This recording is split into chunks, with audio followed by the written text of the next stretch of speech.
Bismillahirrahmanirrahim. Alhamdulillahilladzi amarana bit-taslimi war-ridha wa nahana 'anil i'tiradi wasyaqwa ila ghairihi ta'ala. Asyhadu an la ilaha illallah wahdahu la syarika lahu jalla wa ala. Wa asyhadu anna sayyidana Muhammadan 'abduhu wa rasuluhul mu'azzamu fil ardi was sama. Allahumma salli wa sallim wa barik ala sayyidina wa maulana Muhammad al-mawsuf bis-safa wal wafa wa ala alihi wa ashabihi wa zurriyatihi wa man iqtafa, amma ba'du. Yang kita hormati dan kita cintai para habaib dan para alim ulama, para muhibbin hadirin hadirat rahimakumullah.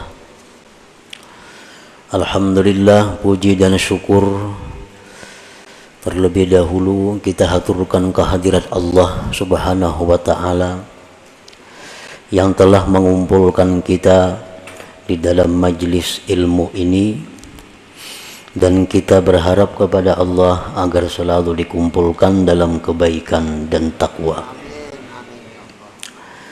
Puji dan syukur pula kita haturkan kehadirat Allah Subhanahu wa ta'ala yang mana pada saat ini telah menempatkan kita dalam posisi talabatul ilm, dalam kedudukan penuntut ilmu. Dan kita memohon kepada Allah di majelis yang penuh berkah ini agar kita selalu ditempatkan Allah dalam kedudukan penuntut ilmu sampai akhir hayat kita. Dan yang lebih penting dari itu, kita minta kepada Allah agar bisa mengamalkan ilmu yang diberikan Allah Subhanahu wa ta'ala kepada kita ini. Salawat dan salam kita haturkan kepada junjungan kita Nabi besar Muhammad sallallahu alaihi wasallam dan kepada seluruh keluarga, para sahabat, zurriyat dan pengikut beliau sampai hari kiamat nanti. Para muhibbin rahimakumullah, al-hikmatus sabi'ata asyarah min al-hikamil ataiyah. Qala al-imam Ahmad bin Athaillah as-Sakandari rahimahullah wa nafa'ana bi ulumih. Hikmah yang ke-17 dari Al-Hikam, berkata pengarangnya Al-Imam Ahmad bin Athaillah As-Sakandari rahimahullah, ma taraka minal jahli syai'a man arada ayyuhditha fil waqti ghaira ma azharahullahu fihi. Yang artinya, tidaklah meninggalkan daripada kejahilan sedikit jua pun oleh orang yang menghendaki bahwa menciptakan pada waktu selain yang Allah nampakkan dia pada waktu itu. Itu artinya hikmah yang ke-17 ini. Para muhibbin rahimakumullah, adapun tafsirnya dari hikmah ini adalah idza aqamallah subhanahu abdan bi halin minal ahwal badaniyan kana aw qalbiyya la yazummuhu syar'u fal yaltazim dzalik wal yuhsinil adaba wal yarda bidzalik wa la yantakil ila ghairi ma huwa fihi hatta yanqulahu subhanahu wa ta'ala.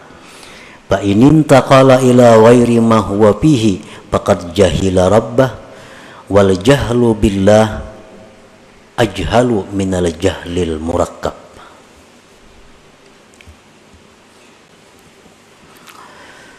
Apabila Allah Subhanahu wa ta'ala menempatkan seorang hambanya pada satu keadaan daripada keadaan-keadaan. Baik keadaan itu bersifat badan atau bersifat hati,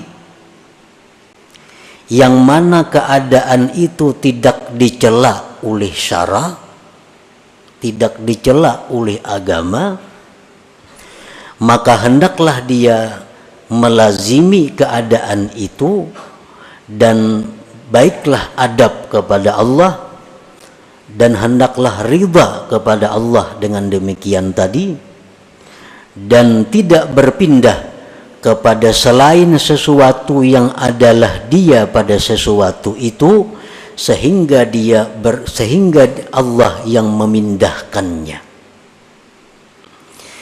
Apabila dia berpindah kepada selain sesuatu yang adalah dia pada sesuatu itu, maka berarti dia jahil dengan Tuhannya. Jahil dengan Allah itu lebih jahil daripada jahil murakkab. Nah, itu salah satu di antara sekian banyak tafsir uraian daripada hikmah yang ke-17 ini. Seorang hamba, ini hikmah yang ke-17 adalah merupakan adab. Adab seorang hamba Allah kepada Allah. Tata kerama bagaimana seorang hamba yang baik itu dengan Allah.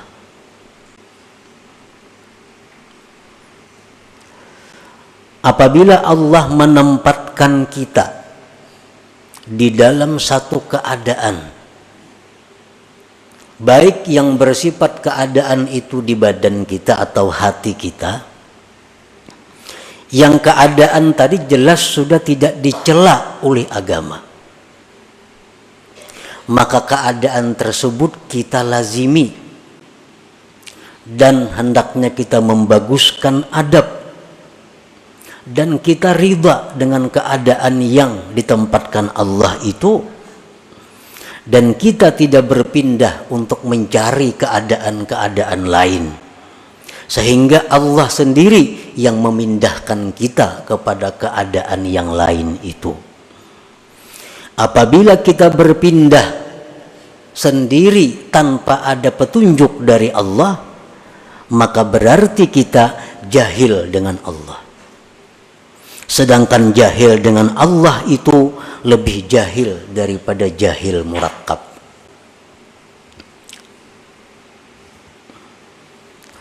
Jahil itu ada yang disebut jahil basit.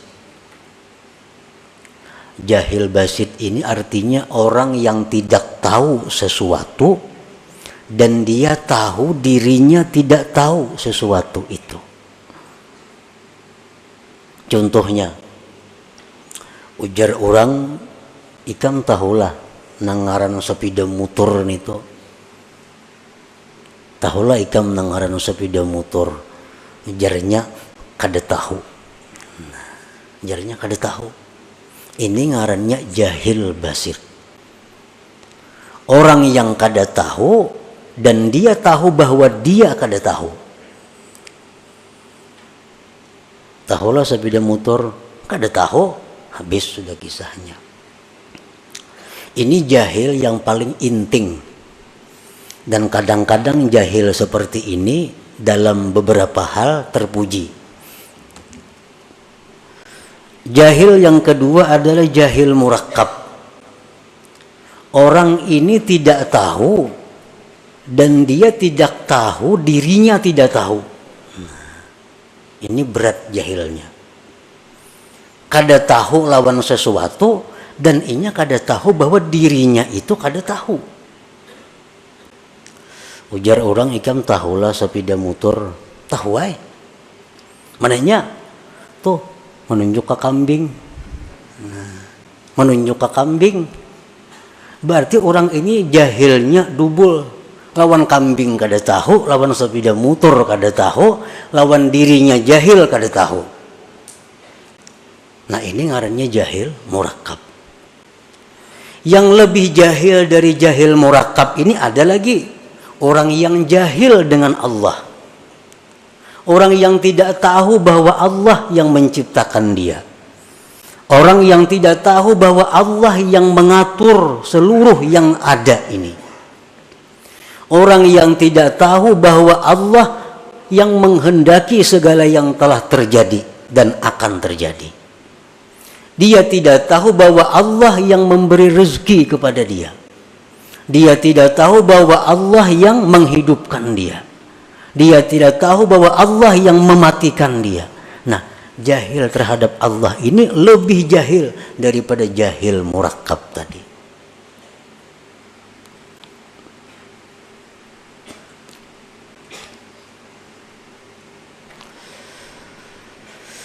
Nah, di antara kita mungkin kita kadang mengaku bahwa kita ini jahil dengan Allah.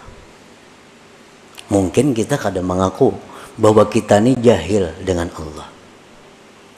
Tetapi perilaku kita, tutur kata kita, kelakuan kita, tindakan kita kadang-kadang itu menunjukkan bahwa kita ini jahil kepada Allah. Bujur aja kadang mengaku. Bujur aja tahu sifat 20. Belajar bang sudah. Tahu ini perukunan. Tahu kitab tentang sifat ini macam-macam. Tetapi pada kenyataan dalam praktik menunjukkan bahwa dia itu jahil dengan Allah. Nah, itu kebanyakan di antara kita. Takunin aja kita tahulah sifat Allah, tahu. Tahulah Allah bersifat ini, tahu karena sudah belajar.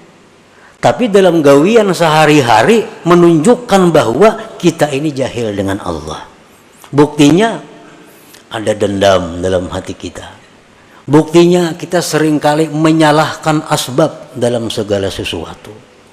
Buktinya kita seringkali bergantung dengan asbab. Buktinya seringkali kita gembira dengan asbab. Kita sedih dengan asbab. Nah, itu praktik-praktik menunjukkan kita jahil dengan Tuhan.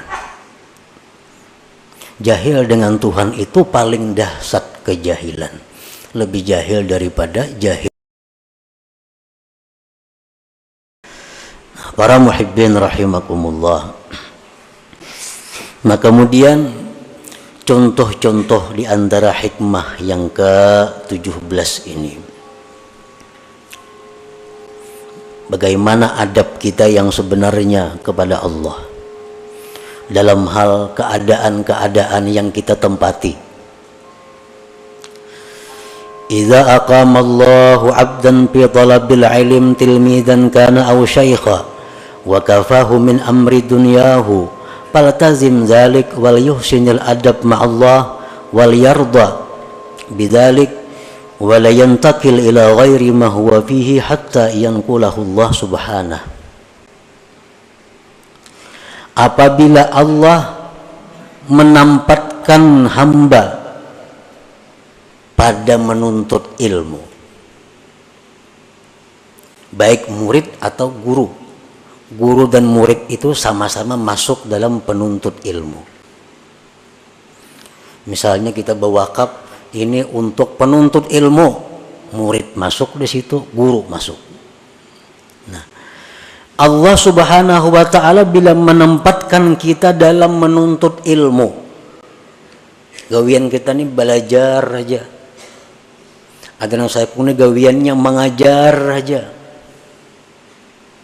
Dan Allah cukupkan daripadanya perkara-perkara dunia. Allah cukupkan. Makannya cukup, pakainya cukup, membiayai keluarga cukup. Dari mana jalannya Allah mendatangkan kita kada tahu. Pokoknya cukup. Nah, ini orang ngarannya ditempatkan Allah dalam posisi menuntut ilmu. Bila sudah demikian halnya, lazimi posisi itu. Dan membaguskan adab kepada Allah. Artinya apa? bahwa dia menganggap inilah posisiku yang terbaik, inilah keadaanku, pekerjaanku yang terbaik yang diberikan Allah. Dan hendaklah dia riba dengan keadaan itu. Dan dia jangan berpindah kepada keadaan lain sehingga Allah yang memindahkannya. Orang ini kesibukannya belajar. Pagi belajar, tengah hari belajar, sore belajar, malam belajar. Atau mengajar. Tapi urusan dunia inya cukup. Berarti inya ini ditempatkan Allah sebagai penuntut ilmu. Jangan tinggalkan posisi itu kecuali Allah yang memindahkan. Jangan nak berampih nuntut ilmu, nak berpindah nuntut ilmu nah, nak berusaha. Nah, itu berpindah ngarannya. Nak berampih sama ajar, nak beramal aja lagi. Nah, ngarannya berpindah. Jangan kecuali Allah yang memindahkan. Apa tanda-tandanya Allah memindahkan kita dari posisi itu? Tandanya, dulu orang belajar lawan kita. Nah, sekarang orang kadada lagi yang belajar lawan kita ampihan. Asalnya pesantren ini hibak. Wah, ini tinggal berdua bertiga lagi. Nah, itu adalah berarti Allah menyuruh kita pindah daripada posisi itu. Ke posisi mana kita pindah? Apabila Allah mencukupkan urusan dunia kepada kita, berarti kita mesti pindah ke posisi hanya menghadap Allah, menghabiskan waktu berzikir, beribadah kepada Allah. Kada perlu lagi mengajar. Karena ini sudah isyarat dari Allah, pindah.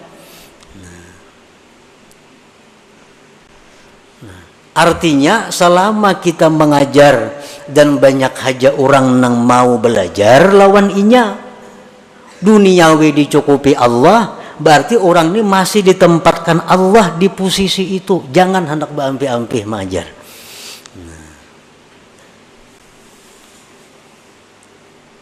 Orang hendak belajar lawan inya masih banyak, urusan dunia dicukupi Allah aja, berarti Allah masih merestui kita di posisi itu. Jangan pindah. Jangan hendak dalam kamar aja bak urang bakhalwat, jangan. Karena Allah masih menghendaki kita di posisi itu. Nah, kalau kita berpindah karena banyaknya menghadapi tantangan, banyaknya menghadapi rintangan, mah aku sudah ampih sama ajar muyak enggak ini acaranya. Bubar belajaran, aku nak istirahat, masuk kamar. Nah, ini orang ngarannya kada beradab dengan Allah. Karena pindah posisi tanpa dipindahkan oleh Allah Subhanahu wa ta'ala. Nah, inilah salah satu contoh adab seseorang kepada yang dipilihkan oleh Allah. Contoh lain lagi. Wa idza aqamallahu 'abdan fi tijaratin aw sun'atin ma'as salamah fi dinihi wal muhafazah ala awradihi wal kifayah ala mu'nati man talzamuhu mu'natuhu falyaltazim dzalik wal yuhsinil adab ma'allah wal yarda bidzalik wa la yantakil ila ghairi ma huwa fihi hatta yanqulahu Allah subhanahu. Apabila Allah menempatkan seseorang hamba dalam perdagangan atau pekerjaan lain, kita ditempatkan Allah jadi pedagang atau pengusaha lainnya. Dalam berdagang itu, bekerja itu, agama kita ini selamat. Agama selamat. Artinya usaha-usaha kita ini tidak melanggar hukum Allah. Kan kadang-kadang ada usaha tuh nang bila kada melanggar hukum Tuhan kada dapat. Bila orang kada menyuguk kada dapat gawian. Nah, itu ada usaha. Ini sudah jelas Allah kada menempatkan di situ. Nah, usahanya ini dalam menjalankan usaha itu agamanya selamat. Nang haram-haram kada digawinya, kawah aja, maju aja usahanya. Yang wajib-wajib kada ditinggalakannya, maju aja usahanya. Dan mengekali wirid-wiridnya, wirid kada terganggu. Sembahyang berjamaah 5 waktu kada terganggu. Baca Quran hari-hari sekian juz kada terganggu. Salawat sekian kada terganggu. Zikir kada terganggu. Ke majelis taklim kada terganggu. Dan usaha tadi mencukupi menghidupi keluarganya. Nah, berarti orang ini ditempatkan Allah pada posisi berdagang atau bekerja. Usaha untungnya cukup membiayai hidup sekeluargaan. Dalam menjalankan usaha itunya kada ada berdusta. Payu aja kada berdusta, kada menyuguk, nang wajib tak kerjaakan, sembahyang berjamaah terlaksana, menuntut ilmu kawa, wirid-wirid tak baca. Berarti dia ditempatkan Allah di situ. Jangan hendak pindah. Jangan hendak pindah kecuali Allah yang memindah. Apa tandanya Allah memindah? Apabila antara lain dalam menjalankan usaha itu sudah kada kau menghindari nang haram. Nah, usaha aku ini bila kada menggawi nang haram kada jalan. Ya kade bila kada nyuguk kada dapat duit. Adalah gawian nang kaya itu banyak. 10% kan kepala ini, 10%, 2% kan kepala ini, kepala dinas ini. Bila kada kaya itu kada dapat gawian. Nah, ini menunjukkan usaha ini tidak diridhai Allah. Nah, kalau demikian halnya dia wajib pindah usaha lain. Nah, itu alamat artinya Allah menyuruh pindah. Nah, cari pekerjaan-pekerjaan lain.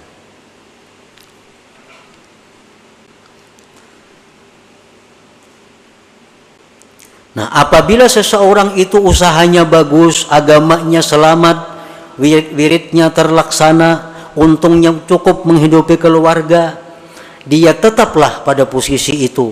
Jangan pindah kepada posisi lain kecuali Allah yang memindahkannya. Tandanya Allah memindahkan sudah kesulitan dalam menjalankan usaha untuk menghindari yang haram atau melaksanakan kewajiban. Nah, berusaha ini mengaji kada tak kaji lagi. Wirid banyak kada terbacai lagi. Hendak kada ka itu kada dapat duit. Nah, berarti usaha ini sudah disuruh Tuhan tinggalkan, cari usaha lain. Cari usaha lain. Nah, itu adabnya kepada Allah bagi orang-orang yang ditempatkan Allah dalam posisi usaha.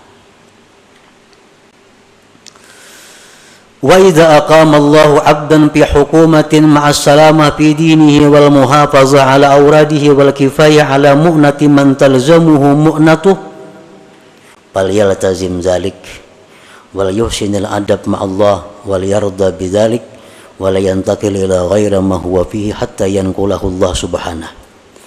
Apabila Allah Subhanahu wa taala menempatkan seseorang ini dalam pemerintahan, ini ditetapkan Allah dalam pemerintahan, jadi pegawai, baik itu pejabat apa ngarannya, dalam pegawai itu, dalam menjalankan tugas itu, dia bisa menyelamatkan agamanya. Bujur aja jadi kepala ini, kepala depak umpamanya, kepala PO. Tapi inya urusan agamanya selamat. Kada mengambil duit orang, membagi gawian dengan jujur. Pokoknya nang haram-haram itunya bisa menghindari. Ke pengajian tetap kawa turun, wirid-wiridnya terbaca. Gajinya cukup menghidupi keluarga. Berarti orang ini sudah ditempatkan Allah, direstui Allah di posisi itu. Jangan hendak mundur dari jabatan itu kecuali Allah yang memundurkan. Tandanya Allah memundurkan apa? Aku jadi kepala ini kada kawa, kada korupsi. Kenapa kada kawa kada korupsi? Busku menyuruh korupsi. Hendak kada ku intain ini kayak pemberiin yang di atas. Nah, kada kawa. Makanya yang di atasnya kadang-kadang hendak ke Jakarta, minta duit. Mana duitnya? Bila kadang maintai orang. Hendak ke anu. Nah, bila sudah ini terjadi, berarti ini gawian sudah tidak diridai Allah. Pindah dari situ. Kalau hendak selamat. Hendak sakit, karusakan ada apa-apa juga bang. Ini hendak kisah, hendak selamat nih. Nah, pindah dari posisi itu. Cari jabatan-jabatan yang aman. Banyak kayak jabatan yang aman. Yang kada berurusan lawan hal-hal itu. Paman sekolah, aman jabatan. Bisukan buka kunci sekolahan, sekue, istirahat. Pindah cari posisi yang aman. Nah itulah yang dimaksud oleh hikmah yang ke-17 ini. Nah sekarang kita ukur gawian kita, pekerjaan kita yang ada nih. Apakah direstui Allah atau kada? Apakah disuruh Allah pindah atau kada dari pekerjaan sekarang? Ukurannya apakah agama kita selamat dalam pekerjaan ini? Apakah kita bisa menjaga wirid-wirid kita? Bila bisa, berarti pekerjaan ini diridai Allah. Dan Allah menempatkan kita pada posisi itu. Jangan berpindah-pindah dari situ. Kecuali karena Allah yang memindahkan kita.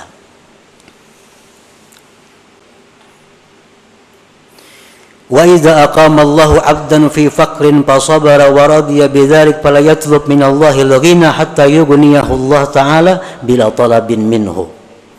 Apabila Allah menempatkan seorang hamba dalam posisi fakir. Nah, ada orang yang ditempatkan Allah dalam posisi fakir.